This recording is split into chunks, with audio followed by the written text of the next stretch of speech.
입동이 지났습니다. 본격적인 겨울이지요. 초겨울에 또 찬비가 내려서 아름다운 단풍들을 다 떨어뜨리고 있는 그런 시기입니다. 채널 24K 하석영의 단도직입입니다. 국민의힘의 대통령 후보 선출이 끝이 나고 나서 국민의힘이 상당히 지금 흥분하고 있는 그런 상황인 것 같습니다. 윤석열 후보의 승리, 이것이 적지 않은 컨벤션 효과를 만들고 있어서 지지율이 급격하게 올라가고 이런데 무척 고무되어 있는 그런 모습인 걸로 보입니다. 그런데 그 흥분하고 있는 모습을 바라다 보다 보면 너무 순진한 것 같다. 그리고 너무 긴장감이 보이지 않는다. 이런 생각을 거둘 수가 없습니다. 그 잔치집에 또 왜 재 뿌리는 소리를 하려고 그러는 거야? 그게 아니고 언제나 또는 누구에게나 위기는 샴페인을 터뜨리는 순간에 온다는 사실. 이 사실을 우리는 이 시점쯤에서 한번 주의해 생각할 필요가 있다. 호사의 다마인 법이고 샴페인은 터뜨릴 때 조심을 해야 된다는 겁니다. 이제 아마도 본격적으로 대한민국의 좌파 그리고 종북 세력들 또는 뭐 이러저런 사정으로 국민의힘 내부의 반윤석열 세력들 뭐 이런 세력들의 저항이 본격적으로 강화될 것을 예상하지 않을 수가 없습니다. 지금 권력을 잡고 있는 세력들이 순순히 그 권력을 넘겨주지도 않을 것이려니와 그 권력을 넘겨주는 순간 자기들 모두가 공멸할 수 있다라는 의식, 그 의식이 강고하게 자리를 만들게 될, 그래서 어떤 사건을 어떻게 만들어낼지 예측할 수 없는 그런 시점에 있다. 이렇게 판단을 하는 것이 옳은 생각이 아닐까 싶습니다. 이런 때에 무슨 언론에서 쓸데없이 부추기는 또 분열 조장 아주 그 DNA죠. 당심과 민심이 달랐다는 둥 무슨 당심과 민심이 뭘 다릅니까? 어떻게 다릅니까? 안 찍을 사람은 안 찍은 거고 찍을 사람 찍은 거죠. 뭐 2030이 뭐 줄줄이 끝나니까 나간다는 둥 안 찍을 사람들이었죠. 애초에 국민의힘에 누가 후보가 나왔어도 그 사람들은 안 찍을 수 있는 사람들이죠. 2030이면 대한민국의 2030은 다 똑같습니까? 게다가 무슨 또 부추기면서 노인내당으로 이제 돌아가느냐, 뭐 젊은이의 힘이야 노인의 힘으로다 그럼 잘해봐라 버틸 수 있겠냐, 이런 말들 지어내는 이러한 언제나 부정과 대결, 싸움질 이것만을 즐기는 세력들, 이거나 바라보고 앉아서 그거나 대응하고 그런 순진한 자세 가지고 지금 돌파할 수 있는 국면은 적어도 아니다라는 겁니다. 미국과 중국 이 사이에서 높아지는 긴장의 파고, 그리고 북쪽에서 결코 남쪽에 자기들과 대립하는 세력이 들어오는 걸 원하지 않을 것이라는 문제. 이런 데에서 이 대선에 본격적으로 개입을 시작하게 될 것은 분명해 보입니다. 분명 또 미국에서도 그냥 가만히 강 건너 불처럼만 바라보고 있지는 않을 것이 거의 분명하겠지요. 주한 미군 사령관이 전작권을 넘겨라, 임기 내에 문재인 임기 내에 추진하겠다 이런 거에 분명하게 반대 의사를 표명을 한다든지, 미국의 조야에서 나오고 있는 종전선언에 대한 그리고 북측의 평화협정에 관한 부정적인 시각을 노골적으로 드러내는 이런 모습들, 이런 것들이 다 내년 대선, 대한민국에서의 대선을 겨냥한 그러한 언행으로 보아야 할 것이라는 거, 그건 뭐 어렵지 않게 짐작할 수 있는 상황입니다.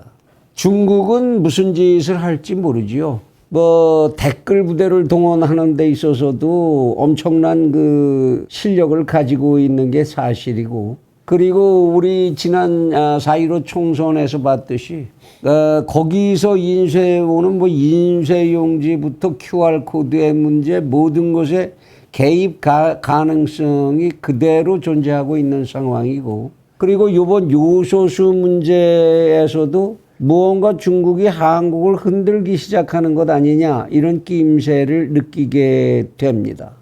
북측에서 끊임없이 미사일을 쏘아대고 지금까지도 이 핵무장을 강화하는 행보를 더욱 박차를 가하는 모습, 이런 것들이 전부 대한민국 대선을 겨냥하고 보이는 그런 압박 행동이라고 보지 않을 수 없을 거죠.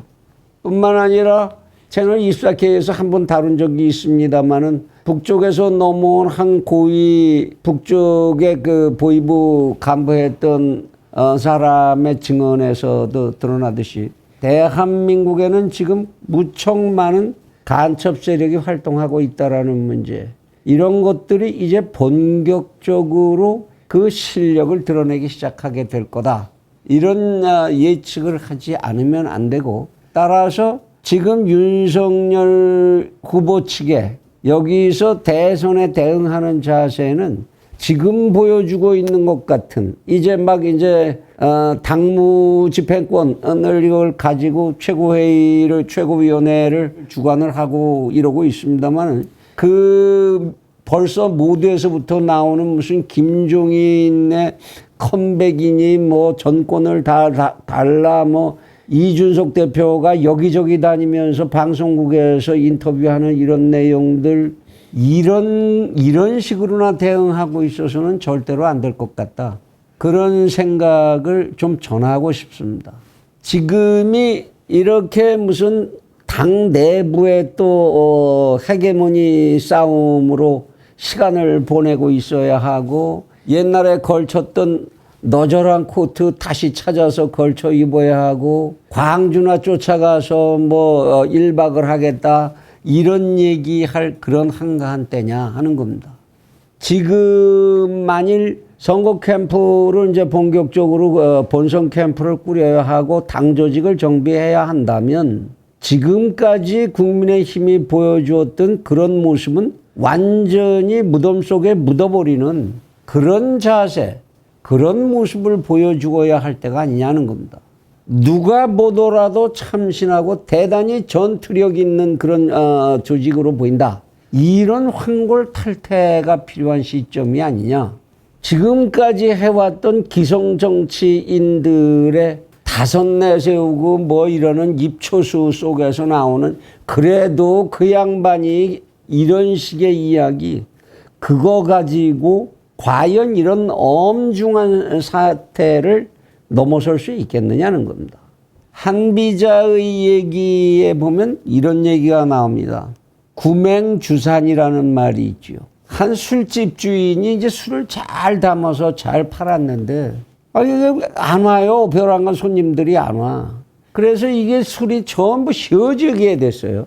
주산, 술 주자에 실산자죠. 이상하다. 이 맛있는 술이 왜 안 나갈까? 그래서 한 동네에 이제 어른한테 가서 여쭤봅니다. 이게 왜 이런지 모르겠습니다. 그랬더니, 여보게, 당신 혹시 집에 개를 기르나? 기르고 있지요. 그런데 그 개가 무척 사나운가?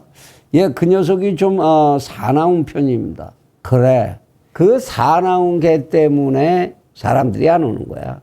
그 당시에 이제 술 심부름을 누가 했냐면 어린애들이 술 심부름을 했단 말이죠. 이 어린애들이 술 심부름해서 술을 사러 갔는데 이 개가 그냥 왕왕대고 와랄대고 다 달려들고 이러니까 애들이 그 집에 안 간 거죠. 그래서 사나운 개가 있으면 술이 쉬어버린다. 이런 얘기 한비자가 했습니다. 뭘 뜻하는 거겠습니까? 왕의 옆에 쓸데없이 자기 위세를 내세우기 좋아하는 이런 인간들이 많으면 쓸만한 인재들이 모이질 않는다는 얘기죠. 원래 인재라는 이 그룹은 서로가 서로를 밀어내는 속성을 가지고 있습니다. 강력한 힘에게서 자기가 이쁨을 받기를 서로가 원하기 때문에 서로가 서로를 밀어내지요. 그래서 적재를 적소에 배치하는 게 어렵고 인재를 모으고 활용하는 게 어려운 겁니다. 그런데 거기다가 나 아니면 모든 거 다 안 돼. 내 맘대로 할 거야. 전권 줘. 이런 맹견을 갖다가 놓으면 글쎄요. 그 인재 풀이 얼마나 참신하게 잘 꾸려질까요? 그래서는 안 된다는 겁니다. 세술은 항상 세 부대에 담으라고 했고 우리 조상들이 가르치시기를. 그리고 지금 전 국민적으로 국민의힘에게 요구하는 것은 구태의연한 정치 재연하라는 것이 아니고 윤석열 같은 국회 한 번 가본 적도 없는 새로운 사람을 대통령 후보로 뽑아줬으니 거기에 맞는 정말 참신하고 새로 태어난 것 같은 그런 옥동자 같은 팀워크를 만들어 보여달라 이런 주문이라고 해석해야 하는 것 아니겠습니까? 어째서 가까스로 이제 벗어던진 낡아 빠진 코트를 찾아서 다시 걸쳐야만 그래야만 내 몸이 폼이 난다 이렇게 생각을 해야 된다. 어째서 그렇죠? 원래 빈수레가 소리가 요란한 법이라고 했고 남의 밭이 넓어 보이는 것은 그 밭이 텅 비었을 때라는 겁니다. 아니 어떻게 해서 새로운 5천만의 살림꾼, 새로운 살림꾼이 되겠다는 사람이 구태의연한 논리구조 속에서 그러한 꿈을 이루어내겠다는 생각을 합니까? 그것밖에 인재를 끌어들이고 그것밖에 방법을 모색할 방법이 없다면 이런 싸움 해보나 마나 뻔한 거지요, 결과가. 4.15 총선을 완전히 죽을 쏘먹고 그래서 정당을 완전히 해체 상태로 만들어 놓고 그래도 다시 그걸 또 뭐 자기가 맡아서 정권을 가지고 한다고 그랬던 사람. 그래서 그 당을 재건했나요? 5.17이라는 보선이 어떻게 해서 참 승리를 했다고 해서 그것이 그 사람의 공입니까? 5.17 보선은 문재인과 추미애가 만들어준 거예요. 그리고 국민들이 만들었을 뿐입니다. 국민의힘이 잘한 게 뭐 있었죠, 그 당시에? 안철수고 각이나 세우고 쌈질이나 하는 모습이나 보여서 국민들이 애간장을 태웠던 거 아닙니까?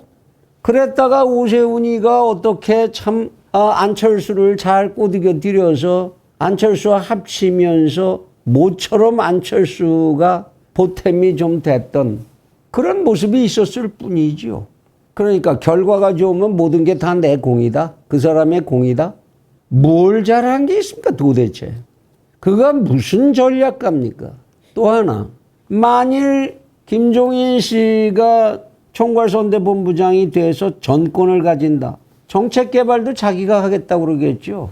그러면 지난 시간에 국민의힘이 민주당이 하자는 대로 다 동의해 준 법안 그 정책 그대로 가겠다 그런 얘기입니까?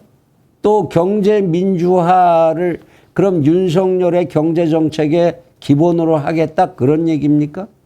제발 정신 좀 차리세요. 국민의힘. 생각해 보십시오. 윤석열 후보가 만일 본선에서 지면 김종인 씨가 무슨 피해를 입겠습니까? 이준석이 무슨 피해를 입겠어요? 그 사람들 잘하면 집권한 세력 쪽으로 다시 넘어갈 수도 있는 사람들 아니에요? 제발 좀 민심 좀 제대로 읽고 좀 강력하고 참신함 그런 모습으로 당을 다시 재정비를 하고 전열을 정비해야 합니다. 이번 후보 선거에서 보여준 것 당신 민심 따로 있는 게 아니고 역공작 하러 들어왔던 인간들이 끝나자마자 빠져나가면서 나타도 남기고 떠나는 것뿐이에요. 그것을 눈치챈 애국 시민들이 결사적으로 윤석열을 지켜낸 것뿐입니다. 그게 다지요. 무슨 다른 해석이 거기에 따라 붙을 게 있습니까? 대한민국의 어설픈 언론들 그래서 젊은이하고 늙은이하고 대결 구도 만들어가지고 이 나라에게 무슨 이익이 됩니까? 이 문제는 채널24K가 다시 한번 다루겠습니다마는 대한민국에는 대한민국이라고 하는 총체적인 문제가 있고 그것을 풀어야 하는 것이 대통령의 임무일 뿐입니다. 무슨 2030의 문제 따로 있고 늙은이의 문제 따로 있는 게 아니에요.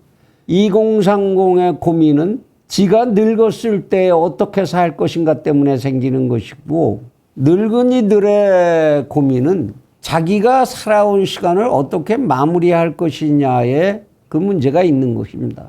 이것이 총체적인 대한민국 국민들의 문제죠. 몇 가지만 더 조언을 좀 추가하고자 합니다. 지금 안철수니 뭐 이런 다른 당의 후보들 이들과 어떻게 결합할 거냐, 지금 그거 서두르지 않아도 됩니다. 시간이 가면 시간이 해결을 해줘요. 시간이 그들을 변화하게 만들 것이고 그들과 접촉할 수 있는 결정적인 기회를 만들어 주겠지요. 지금은 그들하고 결합하는 게 중요한 게 아니고 나의 우군이 될 수 있는, 우리의 우군이 될 수 있는 그 사람들을 찾아가서 그 사람들을 설득하고 그 사람들과 손을 어떻게 잡을 것인가, 이 고리를 먼저 만드는 게 중요하지요. 광화문으로 가세요. 광화문부터 가세요. 가장 급하게 가야 할 곳이 광화문입니다. 그들과 어떻게 해서든지 연결을 모색하지 않으면 안 됩니다. 그리고 그 광화문과 연결을 하는 고리에 황교안이라고 하는 인물을 이용하세요. 지금 4.15 부정선거와 관련해서 정치권에서 싸우고 있는 유일한 인물이 황교안이고, 그들과 광화문의 세력과 소통할 수 있는 사람이 따라서 황교안입니다.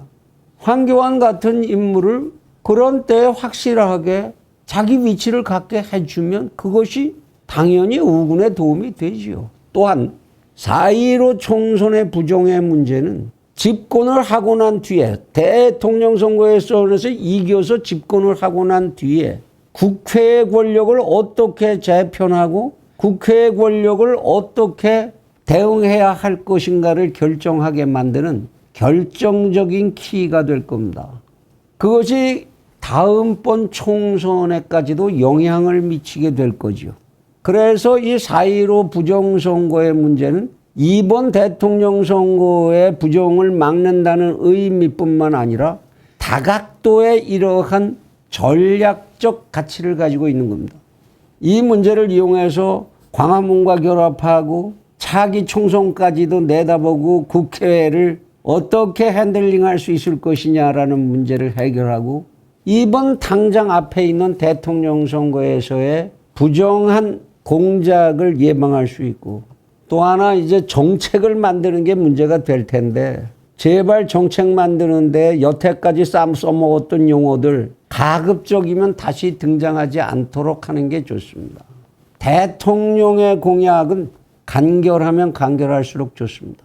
간명하고 직접적이며 실용성 중심의 신선한 정책을 내놓을 것을 잊어서는 안 됩니다. 들은 얘기 또 듣고 본 사람 얼굴 또 보고, 그렇게 되면 지금 만들어지고 있는 컨벤션 효과라는 거, 홍준표 씨가 이미 벌써 악담을 하고 있습니다만은 한 달도 안 가서 전부 사라질 수 있다는 사실 잊어서는 안 된다. 지금 만들어진 컨벤션 효과를 계속적으로 지속시키고 업그레이드 시키려면 그만큼 더 참신하고 그만큼 더 전투적이고 그만큼 더 실용적인 그러한 정책들이 제시되지 않으면 안 됩니다. 국민들 앞에. 이거는 정말로 후보가 명심하지 않으면 안 되는 문제인데, 자기 자신을 좀 가다듬어라 하는 얘기입니다. 물론 그동안의 짧은 선거 기간 동안이지만 많은 것을 학습했으리라고 봅니다. 말 함부로 하지 말고 속에 있는 거 드러내야 할 때에는 적어도 몇 번 이상은 생각하고 또 생각하고 주변하고도 의논하고 이러고 내놓을 줄 알아야 합니다. 그리고 가족을 비롯해서 가까운 주변, 측근, 언제나 문제는 가까운 데서 시작되지요. 철저한 점검을 사전에 마쳐야 할 겁니다. 그리고 어디 찾아간다, 무슨 시장을 찾아간다, 뭐 어디 현충원을 찾아간다, 방문할 장소의 의미를 분명히 선거와 관련해서 확장시킬 수 있는 곳, 이런 곳들을 엄선해야 합니다. 대통령 선거에서 악수 숫자 가지고 표수가 계산된다, 이런 지방의회 의원 선거나 국회의원 선거에서나 쓰는 이런 논리를 가지고 접근해서는 곤란합니다. 자기 자신의 이미지를 만들어낼 수 있는 장소를 골라라. 먼저 앞에 영상에서도 말씀드린 적이 있지만 여주 영릉 세종대왕릉을 찾아가라. 당신과 같은 통치, 왕권 시대에도 민주주의를 넘어서는 그러한 슬기로운 통치를 했던 당신의 지혜를 저에게 빌려주십시오 라고 기원하는 모습을 보여라. 현충사를 찾아가서 충무공의 그 결연한 애국심, 애족심 이거를 배우고 그 용기와 지혜를 배우겠다라는 청원을 올리는 모습을 보여라. 국민의힘이라는 정당, 이충몽이 가지고 있었던 12척의 배만도 솔직히 못한 그런 집단이었지 않습니까? 지금도 그렇죠. 그걸 가지고 명량해전을 치른 충무공 앞에 가서 고개를 숙여라. 그러면서 자신의 이미지를 만들 생각을 해라. 윤석열 그러면 무엇이 딱 생각나는지 국민을 등에다 태우고 적진을 향해서 내달리는 적토마도 괜찮을 것이고 자신이 범띠에다 내년이 범의 해니 악귀를 다 물리치는 범이라고 하는 이미지도 좋고 무엇보다도 충무공과 세종의 이미지를 결합한 그러한 모습을 창출할 그런 노력을 해라. 그리고 그러한 이미지 메이킹을 뒷받침하기 위해선 찾아가는 장소에서마다 명연설을 남겨라. 링컨과 케네디, 처칠이 하던 그런 명연설들, 한 편의 명연설을 가지고 전 국민을 사로잡을 수 있다는 걸 잊지 마라. 그러한 철학을 실을 생각을 하고 그러한 한마디의 말로 국민의 감동을 내 것으로 끌어들이기 위해서 고심하고 밤잠을 설치면서 명연설을 남겨라. 지금 그런 것에 골몰해야 될 때다. 그리고 끝으로 상대방들이 어떠한 상상도 못했던 그런 공작을 하고 나왔을 때를 대비해서 그런 불법적이고 비상식적인 만일에 하나 그런 공작이 있을 때 어떻게 막아 나설 것인지 미리 생각해 두지 않으면 안 될 거라는 조언을 드려두고 싶습니다. 건투를 빕니다.